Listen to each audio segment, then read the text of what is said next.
اختر خوشحالۍ مانځلو لپاره ملک د مختلفو سیمو نه په ګڼ شمېر کې سیلانیان تختبایي کې موجود بتها آثارو لیدو له راغلي دي. راغلي سیلانیانو نور ولس ته هم د دې ځای سیل کولو بلنه ورکړې ده.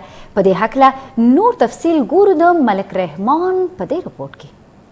ورکوټي اختر خوشحالۍ مانځلو لپاره مل د یو شمېر سیمو نه په ګڼ شمېر کې سیلانیان تختبایي کې موجود د نړۍ په کچ مشهور بت آثارو لیدو لپاره د راتګ سلسله جاري ده. ملکان سره تعلق لرم او دلته رالو ډېر خوند مزه وه ماشاءالله. ډېر خلک راغلي لرې لرې ځای نه خلک راغلي دي. موږ سوات ته یو ځای بل ځای تللي یو لیکن هلته کې داسې مزه نه وي. دا ځای چې کوم دی ډېر تاریخي ځای دی. ټولو ته درخواست نوجوان دلته کې راشي. نو زما باقي دی چې کوم دی عوامو ته هم دا درخواست دی کوم نوجوان دلته کې راځي نو دوی ته دا درخواست دی چې تاسو کوم دا ګندونه کم بوتلې موتلې چپسونه میپسونه څکئ دا یو ډسبین دلته کېږي چې هغه هغې کې غورځوئ.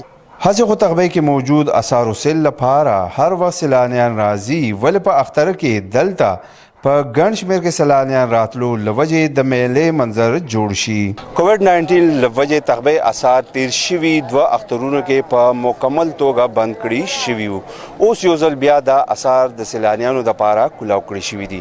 هم په دې وجه دلته د سیلانیانو ډېر زیات رش جوړ شوی دی.